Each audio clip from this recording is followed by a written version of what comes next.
Hoy vamos a ver el análisis del convertidor boost en modo discontinuo. Aquí tenemos el convertidor boost. Aquí ya escribí, ¿cierto?, las condiciones de análisis en modo continuo, es decir, el rizado de la corriente del inductor, cual sabemos que es VG D por T sobre 2L, y la corriente media por el inductor en modo continuo, el cual sabemos que es V sobre R de prima. Sabemos que el factor de transformación de voltaje del convertidor boost en modo continuo es 1 sobre 1 menos D, o sea que simplemente reemplazando aquí V por VG sobre D' nos da VG sobre R D' al cuadrado. Y recordemos las condiciones de modo discontinuo, que son que esencialmente la corriente media por el inductor es menor que el rizado en la corriente del inductor. Lógicamente esto es cuando el modo discontinuo sucede debido a la corriente. También en algunos convertidores es posible que el modo discontinuo suceda debido a la tensión en algún condensador, pero de hecho es mucho menos frecuente. Lo más frecuente es que el modo discontinuo ocurra en las corrientes de los inductores. Y recordamos que nosotros hicimos una definición, y es que esto que tenemos acá, esta condición de modo discontinuo, equivale a que K sea menor que K crítico de D. Entonces vamos a organizar las ecuaciones de este convertidor para llegar a esta expresión que tenemos acá y poder encontrar todas las condiciones de modo discontinuo. Bueno, entonces lo primero que hacemos es reemplazar estos valores que tenemos acá de modo continuo dentro de nuestra inecuación. Entonces tenemos que es VG sobre R D' al cuadrado será menor que VG D por T sobre 2L para que entremos en modo discontinuo. Entonces nos queda 2L sobre RT menor que D por D' al cuadrado. Entonces mire que ya aquí nos queda organizada de esta manera, ¿ya? Donde aquí tenemos que esto es K y acá tenemos que esto es K crítico de D. Entonces ahora grafiquemos el K crítico de D para poder analizar cómo es el comportamiento de este convertidor en esas zonas de transición entre modo continuo y modo discontinuo. Entonces para ello expandamos un poco esta expresión. Tenemos D menos 2D al cuadrado más D al cubo. Esta es la expresión ya expandida del factor del K crítico de D. Entonces lo primero que tenemos que saber es si ese K crítico de D tiene un valor máximo y un valor mínimo, ¿ya? O si su valor máximo tiene infinito, ya que eso significaría que el convertidor en algún punto de operación siempre entrará en modo discontinuo. O si por el contrario tiene un valor máximo y definiendo el valor de K superior a ese valor máximo podríamos lograr nunca estar en modo discontinuo, como sucede en el convertidor back. Entonces hagamos ese análisis. Entonces lo primero que tenemos que hacer para poder graficar esta función es, bueno, encontrar los valores iniciales de esa función y también las derivadas para poder encontrar los máximos y mínimos de esa función. Entonces lo primero que hacemos es derivar. Entonces derivemos ese K crítico de D con respecto a D. Entonces nos queda 1 menos 4 veces D más 3 veces D al cuadrado. Esa es la derivada de esta expresión que tenemos acá. Y para encontrar los máximos y mínimos lo que hacemos es hacer esa derivada igual a 0. Entonces nos queda que ese D será igual a menos B más o menos la raíz cuadrada de B cuadrado, que será 16, menos 4 veces A por C sobre 2 veces A. Entonces al final ese D en el cual ocurren estas condiciones será, nos queda aquí 12, nos queda aquí 4, o sea nos queda 4 más o menos 2 sobre 6, o sea que nos da D igual a 1 cuando trabajamos con el más y cuando trabajamos con el menos nos da 1/3. Entonces esos son los dos valores críticos de esta función, D igual a 1 y D igual a 1/3. Claro, vemos que D igual a 1 está el límite de la zona de operación del convertidor, D igual a 1/3 sí está dentro de la zona de operación. Y podemos saber fácilmente cuál de estos dos es máximo, cuál de estos dos es mínimo, o si los dos son máximos o mínimos, calculando la segunda derivada de esa función. Entonces calculamos la segunda derivada de esa función, lo cual nos da menos 4 más 6d. Entonces, si evaluamos esa función en d igual a 1, nos da positivo. Entonces, escribámoslo aquí. Esa función evaluada en d igual a 1 nos da positivo porque nos da 2, ¿cierto? Así que sabemos que este que tenemos acá es un mínimo, ¿ya? Y si evaluamos esta función en d igual a 1/3, nos da menor a 0, ¿no? Nos da menos 2. Así que sabemos que este es un máximo. Bueno, ya todo lo que nos resta es calcular el valor de K crítico en los puntos extremos. Entonces calculamos el valor de K crítico en 0 y el valor de K crítico en d igual a 1. Entonces en d igual a 0, pues nos da esencialmente 0. Y en d igual a 1 nos da 0 también. Entonces ya con eso podemos graficar K crítico. Ya tenemos toda la información que necesitamos. Bueno, nos falta el máximo, el valor máximo de K crítico. Nos falta el valor máximo porque sabemos dónde ocurre el valor máximo, pero no sabemos cuánto vale el valor máximo. Ya sabemos cuánto vale el valor mínimo, porque observe que el valor mínimo ocurre en d igual a 1 y ya sabemos que K crítico en d igual a 1 vale 0. Entonces calculemos el valor máximo de K crítico de d. Que esencialmente es evaluar K crítico en 1/3, ¿no? Porque ya sabemos que en ese punto ocurre el valor máximo. Entonces en 1/3 nos queda evaluarlo aquí. De hecho creo que es más fácil evaluarlo acá. Que mire, nos queda 1/3 acá. Acá nos queda 2/3 porque es de prima. 2/3 al cuadrado es 4/9. Y 4/9 por 1/3 da 4/27. Ese será el valor máximo de K crítico. Entonces ahora sí ya podemos hacer la figura. Entonces hagamos esa figura. Nos queda que este D, los valores extremos de D son 0 y 1. Este será K crítico de D. Tenemos que el valor máximo de K crítico será 4/27, que ese valor ocurre cuando D vale 1/3, y sabemos que aquí tiene el valor mínimo debido a la derivada. Entonces, de acuerdo, simplemente hacemos esa gráfica y nos da más o menos así. Bueno, suponiendo, vuelvo y la digo. Nos da más o menos así.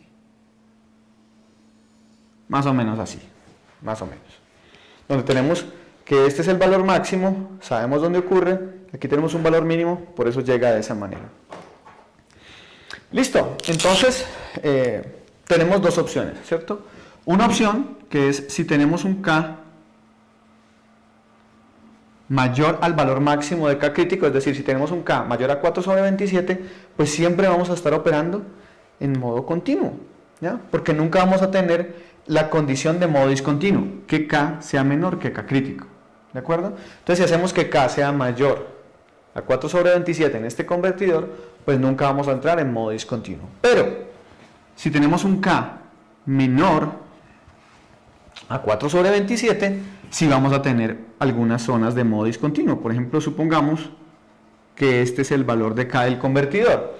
Que recordemos que ese valor de K, yo puedo ajustarlo, ¿cierto? Puedo ajustarlo variando o definiendo correctamente el valor del inductor y el valor de la frecuencia de conmutación, que en último caso me define el periodo de conmutación, pero tenemos una variable que no podemos controlar normalmente, que es la carga.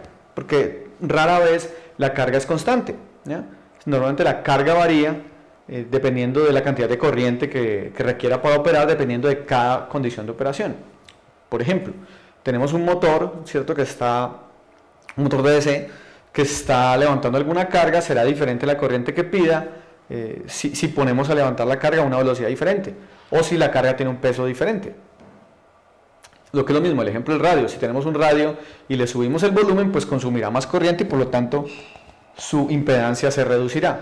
Entonces es posible controlar algunos de los parámetros de K, pero no todos. Así que puede ser imposible evitar que ese valor de K caiga por debajo de 4/27. Pero entonces miremos. Entonces aquí vamos a tener dos zonas. Esta zona de acá. Tres zonas con dos divisiones. Entonces observe, en esta zona de acá tenemos que K es mayor que K crítico. Por lo tanto, esta es una zona de conducción en modo continuo. En esta zona de acá tenemos que K es mayor que K crítico, o sea que no se cumple esta de discontinuidad y tenemos modo continuo. Pero en esta zona que tenemos aquí, K es menor que K crítico, así que aquí tenemos modo discontinuo. Y esta será la zona de operación de modo discontinuo para ese convertidor boost con esa condición de K.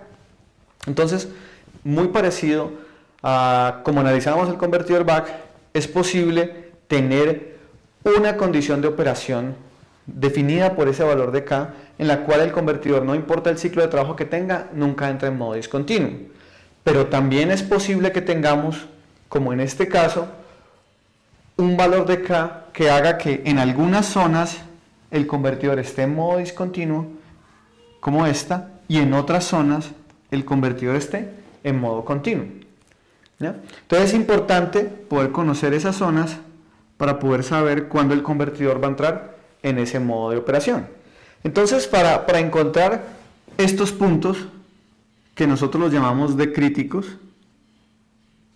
por ejemplo, de crítico 1 y de crítico 2, todo lo que tenemos que hacer es igualar esta función K crítico de D a el valor de K. Entonces, ya todo se reduce a que tengamos D al cubo menos 2D al cuadrado más D igual a K. Ya que ese es nuestro K crítico, D al cubo menos 2D al cuadrado más D igual al valor de K. Y entonces esto nos queda sencillamente una ecuación de tercer orden.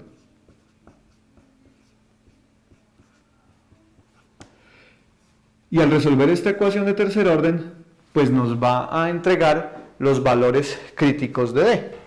Entonces, hagamos un ejemplo en la simulación para poder verificar estas condiciones que acabamos de definir teóricamente. Entonces tengo aquí ya preparado un archivo de MATLAB donde defino un valor de tensión de entrada, un valor del inductor, del condensador, la frecuencia de conmutación que me permite definir el periodo, la carga, defino K, ¿cierto? Tal como está ya, 2L sobre RT. Voy a hacer inicialmente un barrido de ciclo de trabajo para calcular el K crítico y dibujarlo con el objetivo de que verifiquemos que el gráfico que hicimos está correcto. Entonces observe, este es el gráfico de K crítico de D para el convertidor boost. Aquí con esos valores, con esos parámetros de L, R y T que definimos en la simulación, obtenemos este valor de K. Entonces mire, vamos a tener esta zona a la izquierda de este punto, va a ser en modo de conducción continuo. Entre este punto y este punto vamos a tener modo de conducción discontinuo y a partir de este punto hasta 1 vamos a tener modo de conducción continuo, que es exactamente lo que tenemos allá. Asimismo, en esta figura ustedes pueden observar que puse un punto en rojo, que ese punto es D igual a 1/3 y K crítico igual a 4/27, que es el valor máximo que nosotros definimos y exactamente corresponde a ese valor máximo. Entonces corroboramos que el análisis que hicimos en el tablero es correcto. ¿De acuerdo? Ya para finalizar esta simulación, encontremos, perdón, estos puntos que están acá, que es esencialmente esa ecuación de tercer orden que tenemos en la parte superior derecha del tablero. Entonces lo que observamos es que es un polinomio, una ecuación polinómica de tercer orden, y para resolverla pues uso la función roots de MATLAB, que esencialmente lo que hace es encontrarme las raíces de una ecuación polinómica. Entonces a esta función roots todo lo que tengo que hacer es ingresarle los coeficientes. Entonces será 1 de d al cubo menos 2 de d al cuadrado más 1 de d y menos k como término independiente. Entonces la corremos y nos dice que la solución de esa ecuación son estos tres valores. Entonces observamos que como es una ecuación de tercer orden, nos da normalmente tres soluciones. Esta primera solución no tiene sentido dentro de nuestro problema, porque está por fuera del rango de operación, así que directamente la descartamos. Y nos quedan dos soluciones, que son una en 0.7401 y otra en 0.0561, que podemos verificar si está correcta. Esta primera nos dice que es 0.05 y esta segunda, está acá, nos dice que es 0.74, que corresponde a estos valores que tenemos acá. Entonces con eso verificamos que la ecuación que tenemos allá es correcta. Y ya sabemos que para ciclos de trabajo menores a 0.0561 vamos a estar en modo continuo. Para ciclos de trabajo entre 0.0561 y 0.7401 vamos a estar en modo de conducción discontinuo, y para ciclos de trabajo mayores a 0.741 vamos a estar en modo de conducción continuo. Bueno, pues corroboremos esto que acabamos de decir, ¿no?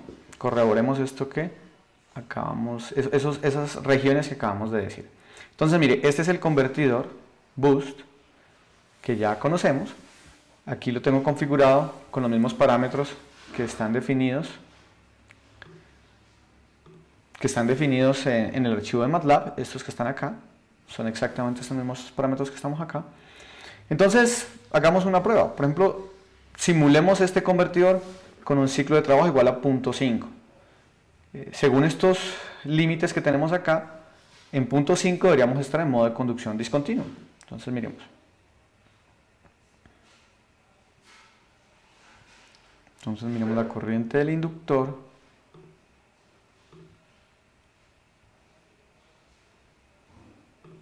Y la tensión en el condensador, por ejemplo.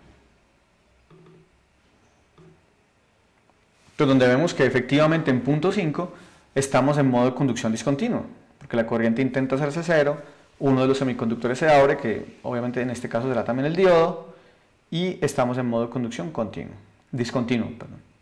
Observamos que en su lugar el condensador no tiene esa discontinuidad, la tensión en el condensador. De hecho, observamos que el rizado en la tensión del condensador es muy pequeño. Así que al igual como sucedió con el convertidor BAC, podremos hacer aproximación de pequeño rizado para la tensión del condensador. Pero observamos que no podemos hacer aproximación de pequeño rizado para la corriente del inductor. Bueno, miremos otro de esos rangos. Trabajemos por fuera de este rango, por ejemplo, trabajamos en 0.03, por ejemplo, con un ciclo de trabajo de 0.03, y lo que debemos esperar es que estemos en modo de conducción continuo, lo cual exactamente es lo que sucede. Miren, estamos en modo de conducción continuo, porque estamos por fuera de esta zona de acá, estamos en esta zona de acá, donde el análisis nos dice que tenemos modo de conducción continuo. Asimismo, por encima de este valor, por ejemplo en 0.85, por decir algo, debemos estar también en modo de conducción continuo, porque estamos fuera de esta zona. Y efectivamente, mire, para el ciclo de trabajo 0.85, que corresponde a este punto de acá, estamos con K mayor a K crítico, donde efectivamente estamos ya en modo de conducción continuo. Y por ejemplo, si miramos en D igual a 1/3, pues definitivamente debemos estar en modo de conducción discontinuo, porque es el punto más extremo de K crítico.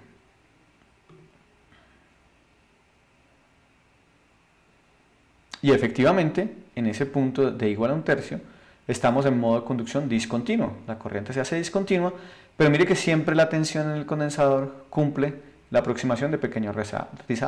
En cambio, la corriente en el inductor no cumple la aproximación de pequeño rizado en términos generales, porque en la zona de, pues no cumple en modo de conducción discontinuo, pero en la tensión del condensador sí lo cumple.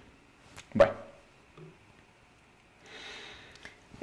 asimismo nosotros recordamos cuánto vale cuál es la expresión para la tensión en el condensador del convertidor boost. Sabemos que es 1 sobre 1 menos D, ese es el factor de transformación de tensión. Entonces en este caso tenemos que la tensión de entrada es 5 volts, y si multiplicamos la tensión de entrada por 1 sobre 1 menos D, donde D, por ejemplo para este caso, es 1/3,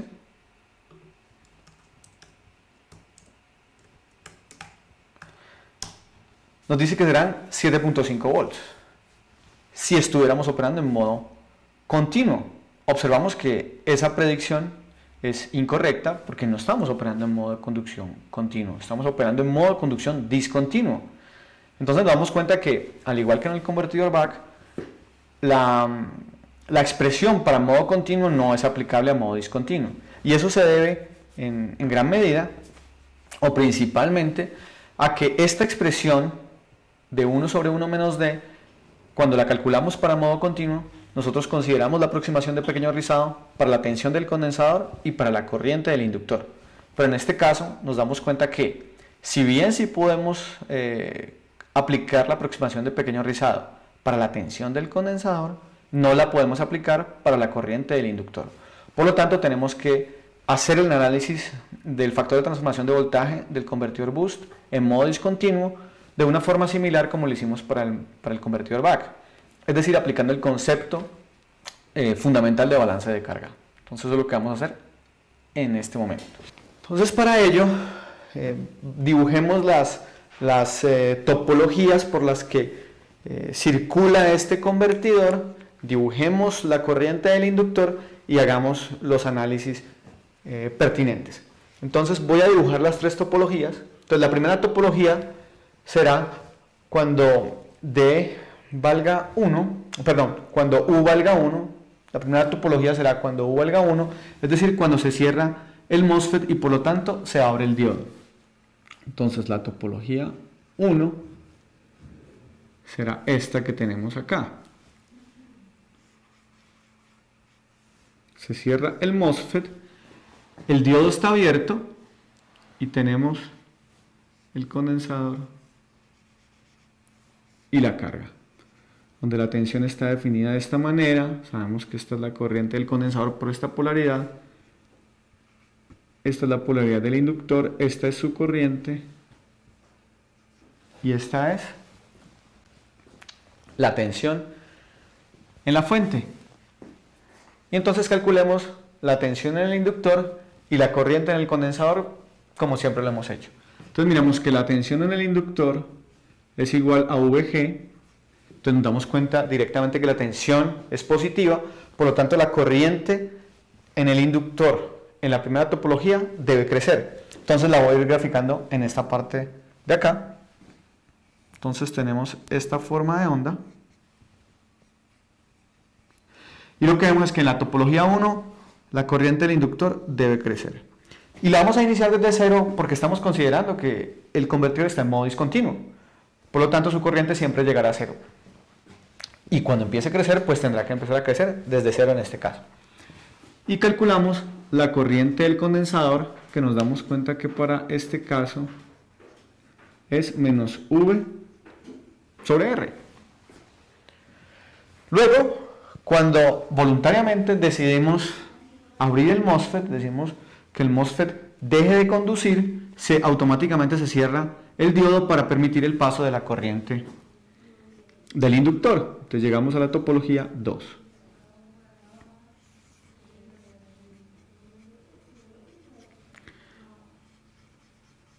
Entonces vemos que este MOSFET se abre y se cierra el diodo. Y calculemos, tenemos aquí también esta. Listo.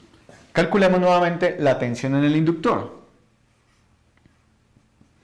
Entonces vemos que es VG menos V.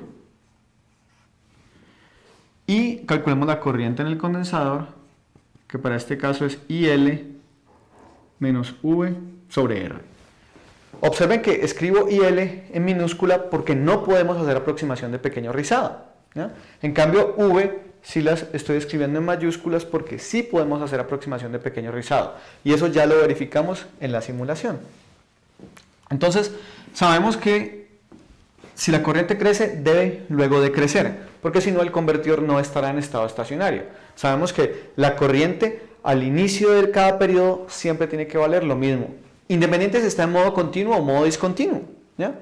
Ya que si el convertidor está en estado estacionario, su corriente al inicio siempre, la corriente del inductor al inicio del periodo siempre tiene que valer lo mismo, y la tensión en el condensador al inicio del periodo siempre tiene que valer lo mismo. No importa si está en modo continuo o en modo discontinuo.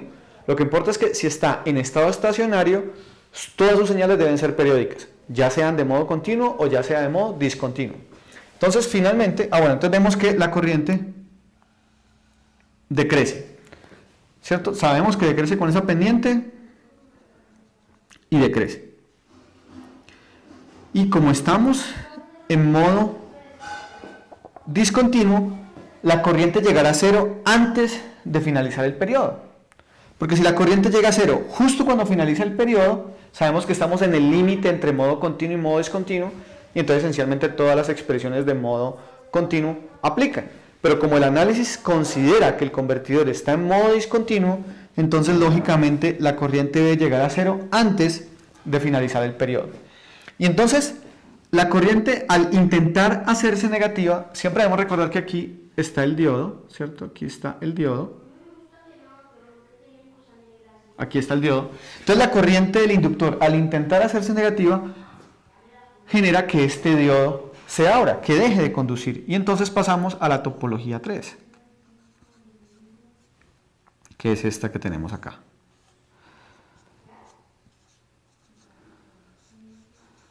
En la cual el MOSFET está abierto, porque mire que al pasar de esta topología a esta, abrimos el MOSFET.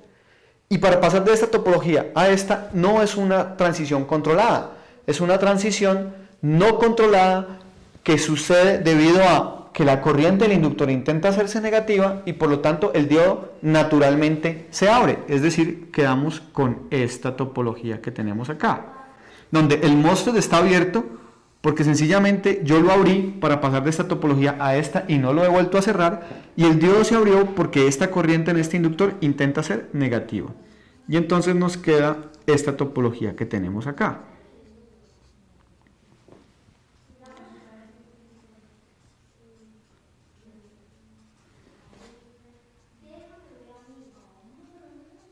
Muy bien. Entonces calculemos la tensión en el inductor. Entonces nos damos cuenta que la corriente por ese inductor en esa topología 3 es 0, ¿ya? Pues primero porque sabemos que aquí se ve que es 0 y también porque está desconectado. Como la corriente por ese inductor es 0 durante toda la topología, nos damos cuenta que su tensión es 0, porque la derivada de 0 es igual a 0. Entonces esta tensión nos da 0. Y finalmente nos queda ya el cálculo de la corriente por el condensador, el cual vemos que esencialmente es menos V sobre R, porque no tenemos corriente en el inductor, la corriente por el inductor es 0. Muy bien, entonces ya aquí podemos observar claramente las tres secciones de operación del convertidor. Tenemos esta acá, que la llamamos D1T, esta que tenemos acá, que es D2T, que es donde conduce el diodo. Entonces tenemos donde conduce el MOSFET, donde conduce el diodo, y esta es D3T, que es donde no conduce ninguno de los dos. Entonces ya podemos poner esas duraciones acá, D1T, D2T y D3T. Y siempre tenemos que recordar que pues D1T más D2T más D3T es igual a T. Por lo tanto, D1 más D2 más D3 tiene que ser igual a 1. Bueno, Otra cosa que recordamos es que el rizado de la corriente del inductor es mayor que la corriente media, por lo tanto no podemos hacer aproximación de pequeño rizado, lo que nos implica que no conocemos cuánto vale esta corriente media. No la conocemos porque no podemos hacer aproximación de pequeño rizado. Pero también vimos que el rizado en la tensión del condensador sí es mucho más pequeña que la tensión media del condensador. Por lo tanto, sí podemos aplicar aproximación de pequeño rizado a la tensión del condensador. Entonces, finalmente, este valor lo conocemos porque es la tensión de entrada. Este valor lo conocemos porque podemos hacer aproximación de pequeño rizado en la tensión del condensador y conocemos cuánto vale la carga. Este lo conocemos, este lo conocemos, este lo conocemos, pero este no lo conocemos porque no podemos hacer aproximación de pequeño rizado en la corriente del inductor. Este lo conocemos y este lo conocemos.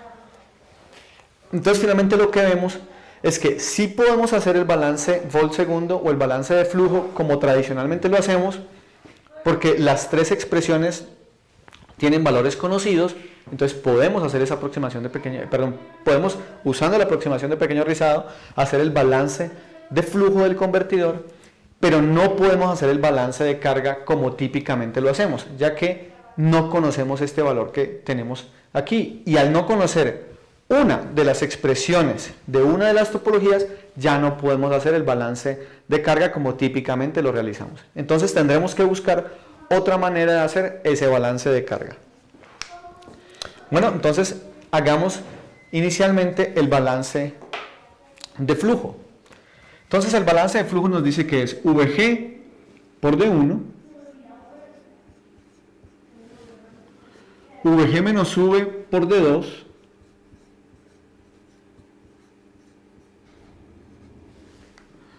más 0 por D3 igual a 0. ¿No?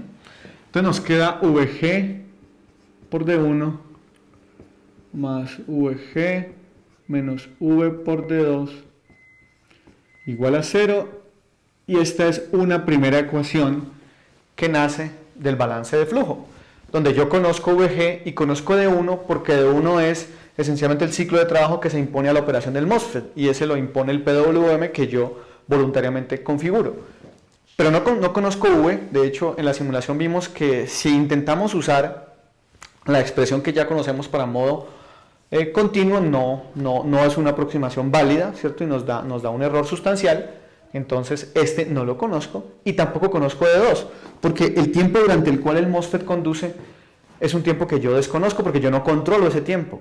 ¿Ya? Yo controlo cuando el diodo empieza a conducir, porque esencialmente es cuando abro el MOSFET, pero yo no controlo cuando deja de conducir, ya que esa condición de dejar de conducir dependerá de la derivada de la corriente del inductor y qué tan rápido llegue a cero. Entonces ese tiempo yo no lo conozco.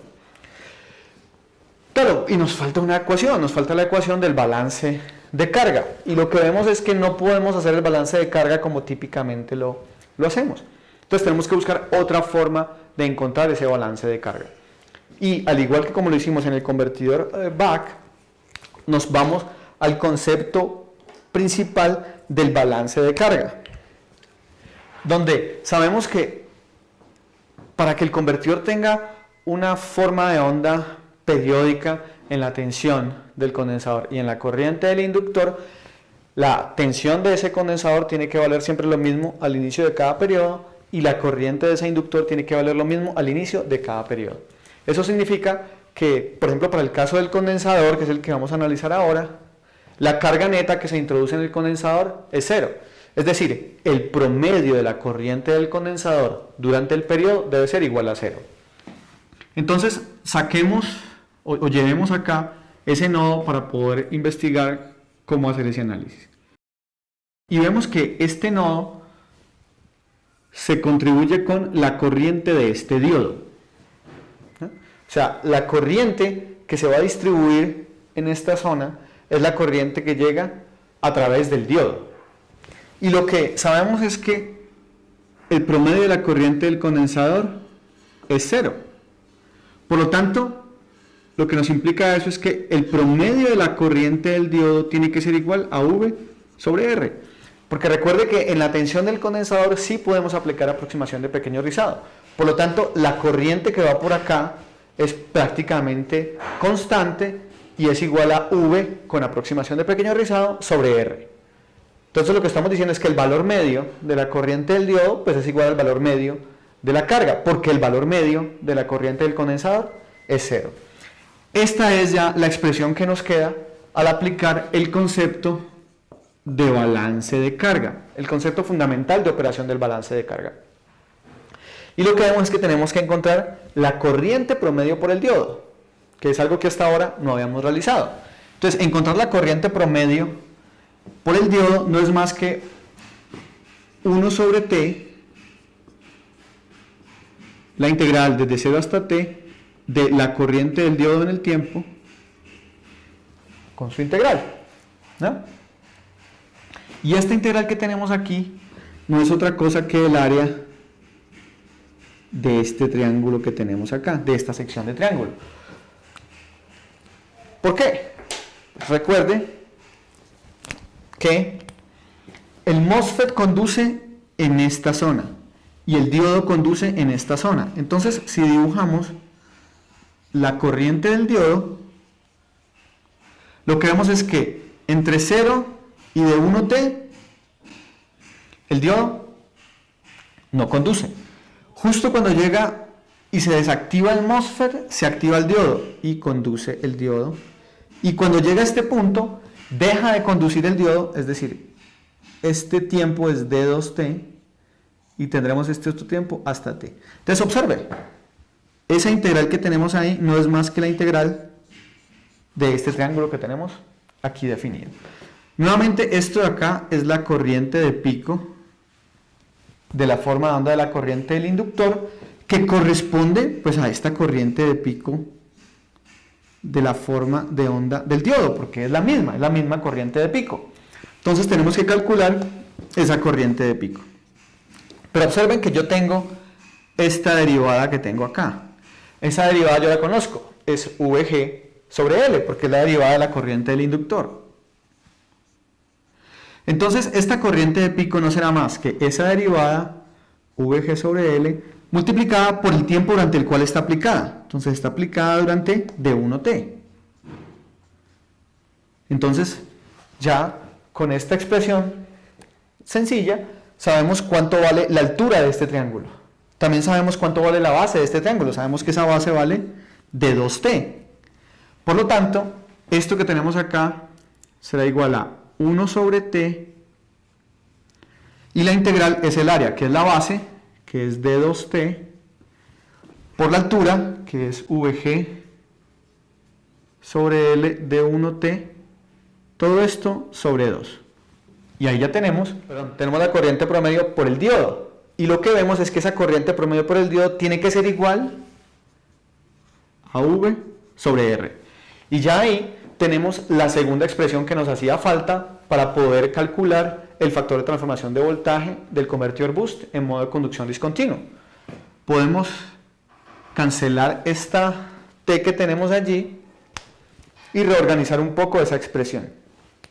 Observe que esto que tenemos aquí, 2L sobre RT, esencialmente es K.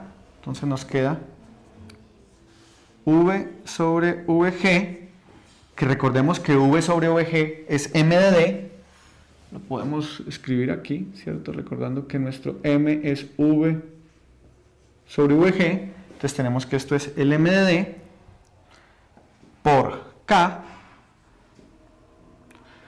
sobre D1. Entonces nos queda que D2 es M por K sobre D1. Esa es la expresión para esa sección o para ese ciclo de trabajo en el cual conduce el diodo. Y ya lo que nos resta por hacer es reemplazar este D2 en esta expresión. Entonces dividimos a ambos lados por VG. Entonces, al dividir por VG este término, nos queda D1. Al dividir por VG este término, nos queda más 1 menos m por d2, y al dividir este término por vg, pues nos sigue quedando 0. Entonces de esa manera ya transformamos esta expresión para que quede representada en función del factor de transformación de voltaje del convertidor.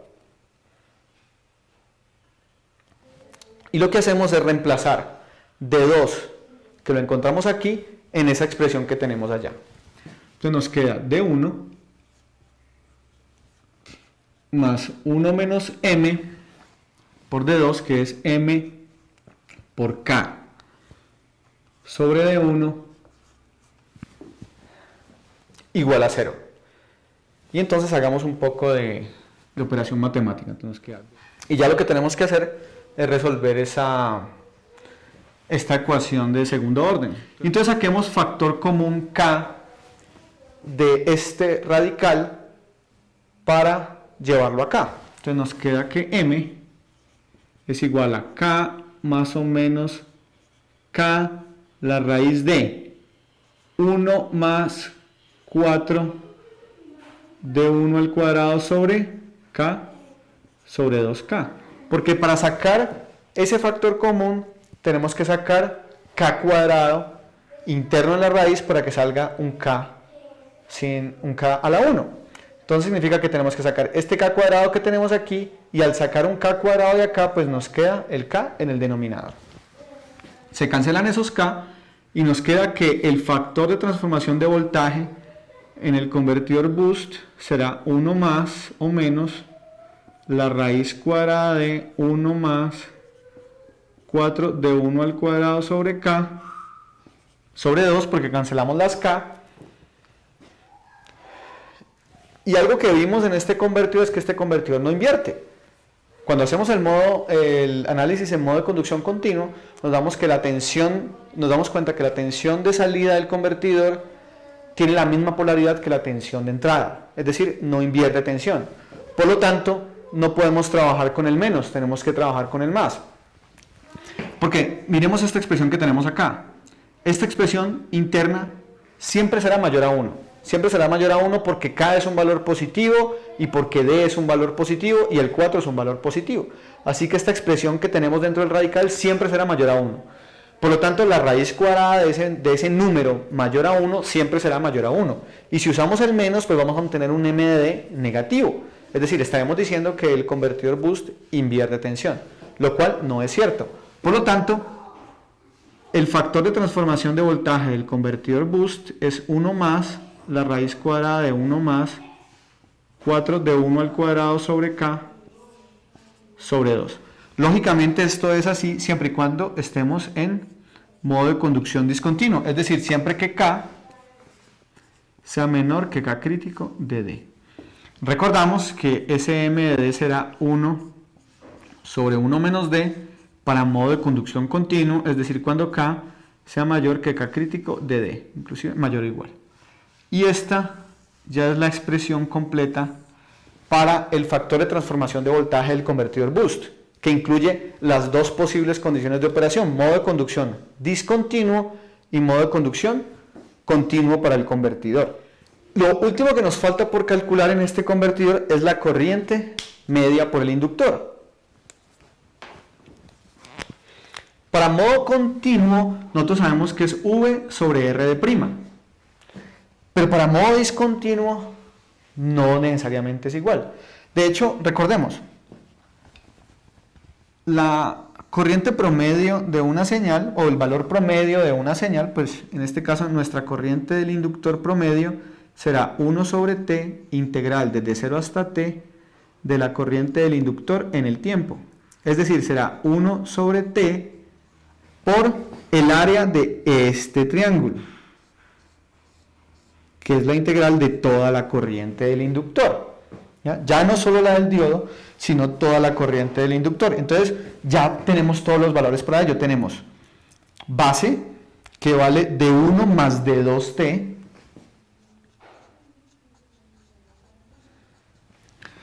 por la altura, que vale esta corriente de pico, es decir, VG,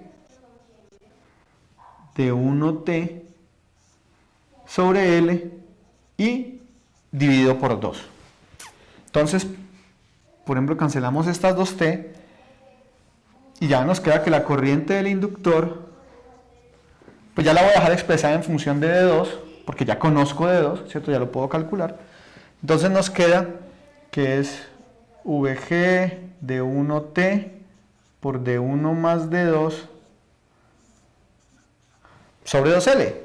Y esta es ya la expresión para la corriente del inductor del convertidor boost operando en modo discontinuo. Mire que no es la misma en comparación con la expresión de la corriente del inductor operando en modo continuo. Asimismo, el factor de transformación de tensión del convertidor boost en modo discontinuo no es el mismo en comparación con el de modo continuo. Entonces ahora usemos la simulación para verificar esas expresiones teóricas que encontramos acá. Por ejemplo, aquí voy a hacer un primer análisis para D igual a 0.5, en el cual nosotros ya sabemos que estará operando en modo discontinuo. Aquí tengo el K crítico, el K, simplemente para que verifiquemos que está en modo discontinuo. Calculamos el MDD de modo discontinuo, que es el que tenemos allá, ¿no? 1 más la raíz cuadrada de 1 más 4 de 1 al cuadrado sobre K, todo eso sobre 2. Tenemos, bueno, la tensión en modo discontinuo, que no es más que multiplicar el MDD por VG. Aquí voy a calcular el ciclo de trabajo de 2, con el único objetivo de poder calcular la corriente promedio por el inductor, tal y como lo tenemos allá. Y voy a colocar aquí también las expresiones de modo continuo para que veamos el error en que incurriríamos si quisiéramos usarlas cuando el convertidor está en modo discontinuo. Entonces, vámonos al D igual a 0.5 que tenemos allí, por ejemplo, y corrámoslo acá. Entonces, lo que vemos es que con K igual a 0.5, pues nuestro valor de K crítico es menor, así que estamos en modo discontinuo. El factor de transformación de voltaje para ese punto, para ese ciclo de trabajo, 0.5 será 2.7913, que nos debe dar una tensión de 13.95 volts a la salida y una corriente promedio por el inductor de 0.7791 amperes. Entonces, digámosle al simulador que nos encuentre esos valores medios y vemos que el valor medio del voltaje pues es 13.95, que es exactamente el que calculamos, y la corriente promedio por el inductor es 0.77, que es exactamente la que calculamos. Y mire, si nosotros equivocadamente usáramos las expresiones para modo continuo, nos damos cuenta que hay un error sustancial, ¿cierto? En lugar de casi 14 volts, que es lo que nos predice el análisis de modo discontinuo y lo que nos verifica el simulador, ¿cierto? En lugar de eso obtendríamos 10 volts. Y en la corriente también estaría equivocadamente calculada. Podemos, no sé, hacer otro ejemplo, por ejemplo el ejemplo de un tercio, que por el ejemplo de un tercio nos da estos valores que tenemos acá, nos da una tensión de 10.3 con esta corriente. Mire que en modo continuo sería aún más diferente. Hagamos esa prueba. Y miremos, el voltaje nos da 10.36, que es exactamente el que nosotros calculamos, 10.36. La corriente nos da 0.428, 0.429, está muy aproximado, y que es sustancialmente diferente a lo que obtendríamos en modo continuo, con ese mismo ciclo de trabajo. Entonces mire que aquí se observa algo interesante para este convertidor. Es que mire que para el mismo ciclo de trabajo, para exactamente el mismo ciclo de trabajo, el convertidor boost eleva más si está en modo discontinuo. ¿Sí ven? Miren, por ejemplo, esto es para un ciclo de trabajo de un tercio. Y para un ciclo de trabajo de un tercio, si el convertidor está en modo discontinuo, nos provee 10.36 volts, pero si está en modo continuo, nos provee solamente 7.5 volts. Es por eso que para algunas aplicaciones es conveniente usar el convertidor boost operando en modo discontinuo, porque esencialmente se puede obtener una tensión mayor de elevación para el mismo ciclo de trabajo. Pero claro, el precio a pagar, como lo discutimos en la vez pasada y como lo podemos ver aquí en el tablero, es que ese MDD depende de K. Y como K depende de los parámetros, entonces si varía los parámetros del convertidor, pues va a variar también ese valor de K y por lo tanto va a variar el factor de transformación de tensión. Lo que finalmente no se implica que el control va a ser un poco más complicado y nos va a tocar hacer más, digamos, un control más robusto para poder regular la operación del convertidor. Bueno, ya con esto tenemos completamente analizado el convertidor boost en modo discontinuo y quise traerles este ejemplo porque es bien interesante, porque mire que ya nos tocó calcular la corriente promedio por un semiconductor, ya no por el inductor como lo hicimos en el convertidor back, sino en el convertidor boost nos toca hacer el análisis de la corriente promedio por uno de los semiconductores, que para este caso es el diodo. Entonces, para que tengan eso presente, que en algunos convertidores pues eso puede ser lo que suceda.